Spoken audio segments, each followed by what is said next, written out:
Welcome, dear friends, to a heartwarming tale of love, loss, and the unbreakable bonds of family that will leave you believing in the power of miracles.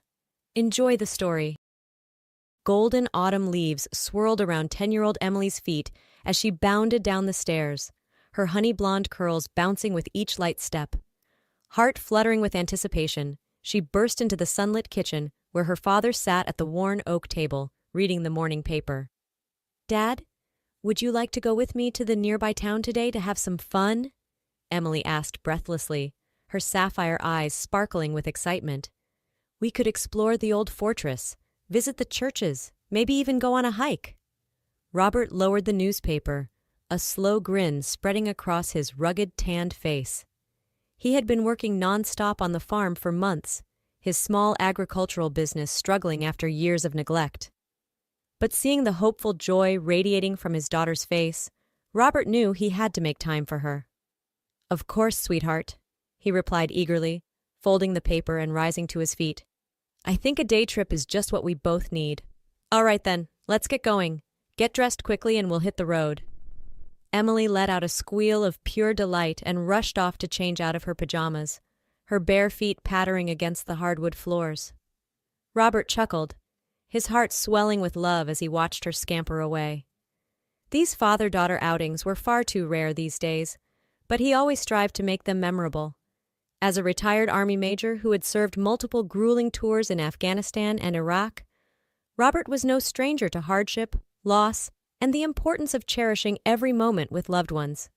He had met his first wife, Jen, before joining the military, falling head over heels for her quick wit and fiery spirit.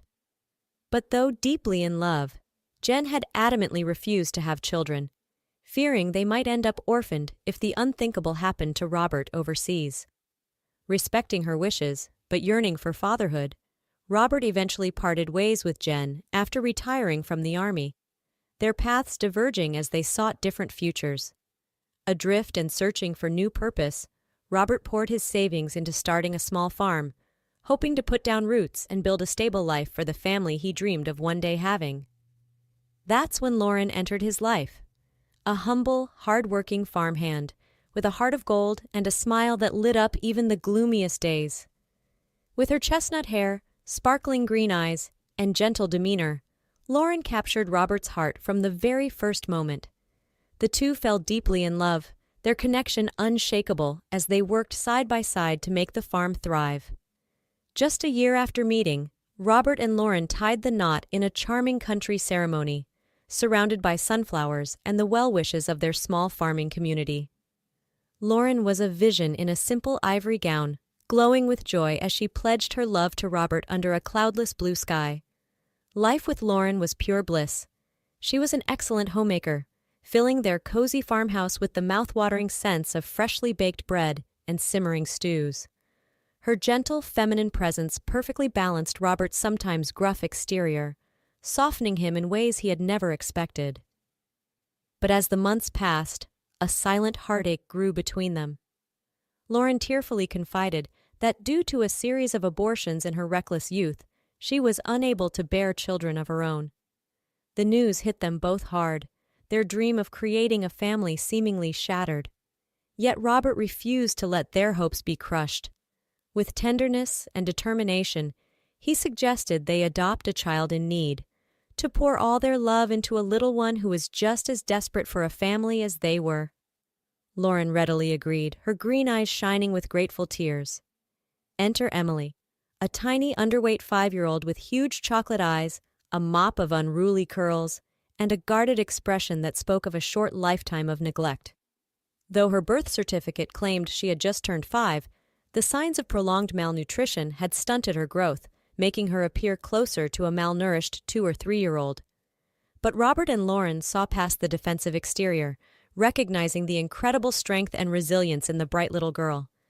They fell in love with Emily instantly, welcoming her into their hearts and home with open arms and unwavering devotion. For 3 blissful years, the family thrived, the farm's success mirroring the joy that filled their household. Robert doted on his precious daughter, teaching her to ride horses, bake pies, and appreciate the simple wonders of country life. Lauren blossomed as a mother, her nurturing spirit helping Emily grow from a timid, withdrawn child into a vibrant, curious girl who excelled in school and made friends easily. But their perfect world shattered one snowy winter morning when Lauren vanished without a trace on her way to an important supplier's meeting in the city. She had left at dawn, carefully navigating the icy roads in their sturdy pickup truck. Dressed smartly in her best wool suit and winter coat, Lauren had kissed a sleeping Robert goodbye, leaving a thermos of coffee and a note expressing her love on the nightstand. But as the hours passed with no word from Lauren, Robert grew increasingly worried. He called her cell phone repeatedly, each unanswered ring ratcheting up his fear. By late afternoon, he knew something was terribly wrong. With a trembling hand, he dialed the police. The news came like a punch to the gut. Lauren's truck had been found submerged in an icy river just a few miles from the meeting site, the driver's side door wrenched open, and Lauren's purse abandoned on the passenger seat.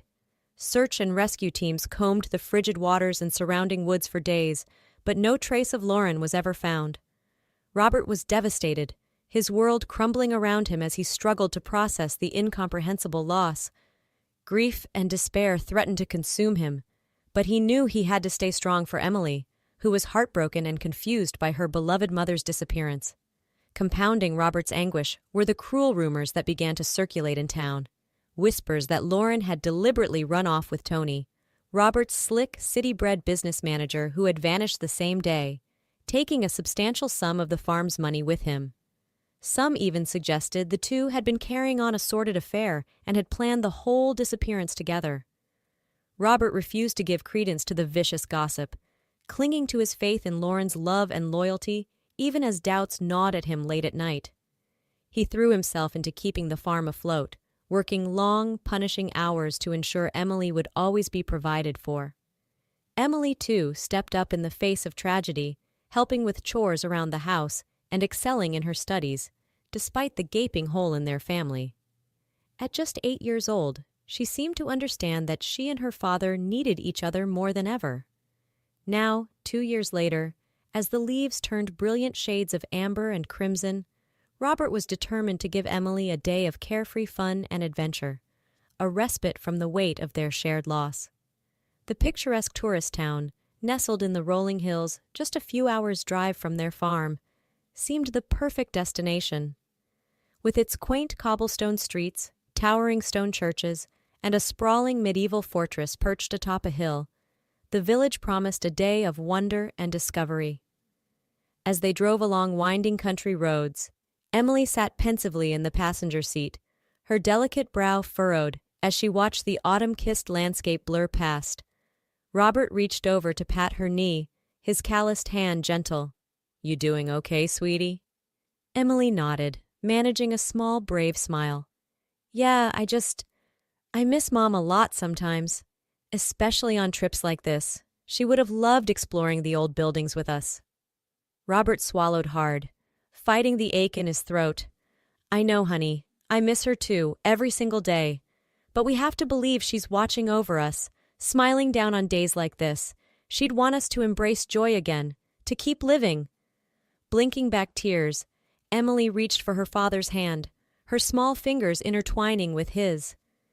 As they lapsed into poignant silence, the car crested a hill, the picturesque town coming into view. Suddenly, Emily let out a piercing scream, her whole body jolting forward against the seatbelt. "Mom! Dad, stop the car! It's Mom!" Heart thundering, Robert slammed on the brakes, the tires screeching as he pulled onto the gravel shoulder. His wide eyes frantically scanned the scene before them, trying to spot what had triggered Emily's outburst. There, sitting serenely on a weathered stone bench outside a towering, centuries-old monastery, was an achingly familiar figure. A woman clad in the simple black and white habit of a nun, her chestnut hair peeking out around the crisp edges of her wimple. "Lauren?" Robert choked out, scarcely daring to believe his eyes. With trembling hands, he threw the car into park and stumbled out onto the sun-warmed gravel, his legs threatening to give out beneath him. Emily was already racing toward the nun, her anguished cries of "Mom! Mom!" echoing through the quiet hills. As the woman turned at the sound of their approach, Robert felt the air leave his lungs in a rush. It was Lauren, 5 years older, her face a bit thinner and more careworn, but undeniably the love of his life. The woman he had mourned and longed for, the other half of his soul that had been ripped away. "Robert, Emily?" Lauren breathed, her voice tremulous with shock and disbelief. She rose on shaking legs, one hand pressed to her heart as if to contain its wild beating. "Mommy!" Emily flew into Lauren's arms, nearly knocking her back onto the bench with the force of her embrace. Sobs racked the little girl's body as she clung to her mother, her face buried in the rough fabric of the habit. Lauren held her daughter fiercely, tears coursing down her cheeks as she rained kisses on Emily's hair, her face, her trembling hands. "My baby," she whispered brokenly. "My sweet, brave girl, I'm so sorry. I'm here now." Robert approached more slowly, drinking in the sight of his wife, hardly daring to believe she was real. When he finally reached her, he engulfed both Lauren and Emily in his strong arms, crushing them to his chest, as if he could absorb them into his very being. "Lauren," he rasped, his voice raw with emotion. How is this possible? What happened to you? We thought—" He trailed off, 1,000 questions clogging his throat. Lauren tilted her tear-streaked face up to his, her emerald eyes shimmering with love and regret. With a shaking hand, she cupped Robert's stubbled cheek, her thumb brushing tenderly over his weathered skin. "Oh, my love," she murmured. "I'm so sorry. I never meant to leave you. There's so much to explain." Over the next few hours, ensconced in the cozy, sunlit kitchen of the monastery, Lauren recounted her incredible tale, her hands wrapped tightly around a steaming mug of fragrant tea. The meeting in the city, she revealed, had been a trap, a sinister ruse orchestrated by Tony to get her alone and vulnerable. Consumed by greed and his secret gambling debts, Tony had been systematically embezzling from the farm for months, siphoning off funds into his own pockets. When Lauren had accidentally stumbled upon his deceit, Tony knew he had to silence her. He had forced her truck off the icy bridge at gunpoint, sending them both plunging into the black, bone-chilling river. "I truly thought I was going to die," Lauren recounted, her voice trembling at the harrowing memory. "But somehow, I managed to free myself from the truck and kick my way to the surface. The current was so strong it swept me downstream for miles before I could drag myself to shore."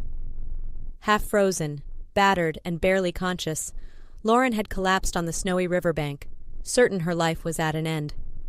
That's when Mother Mary, the kind, white-haired nun now bustling about the kitchen, had found her. "She and the sisters saved my life," Lauren said, smiling tremulously at the elderly nun.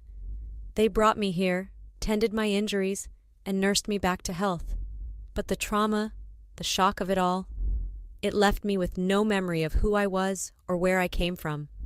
I could only remember my first name." For 5 long years, Lauren had lived within the sheltering walls of the monastery, slowly regaining her physical strength even as her memories remained frustratingly elusive.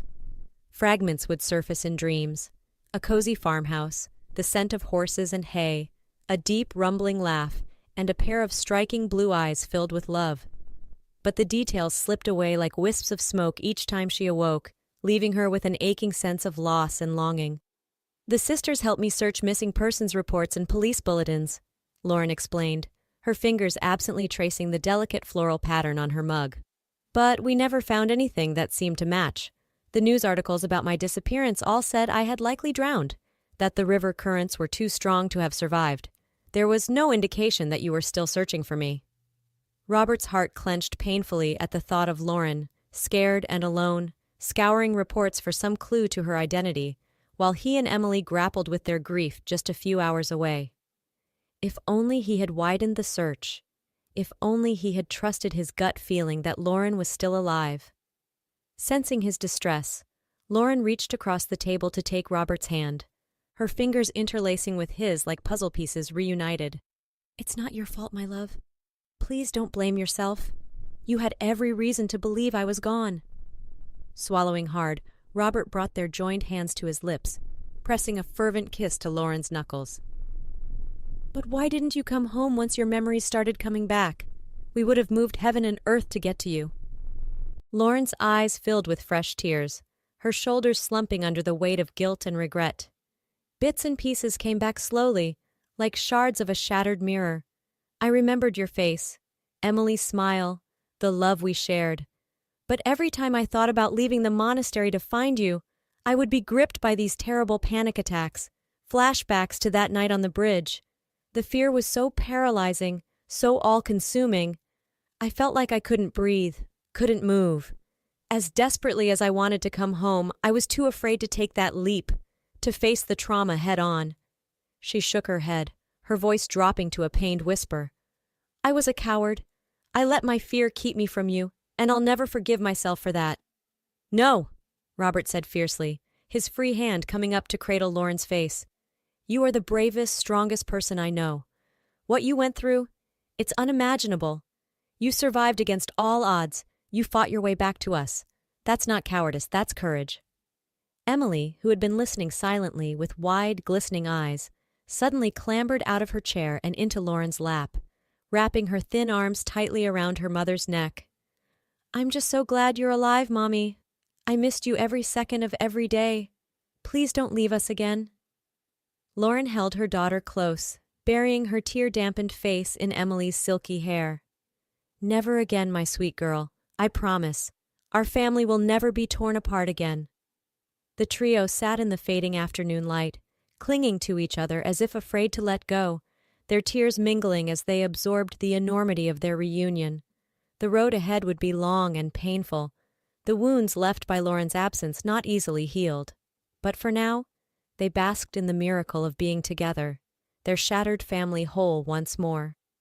In the weeks and months that followed, the incredible story of the family's reunion made national headlines, capturing the hearts of people across the country.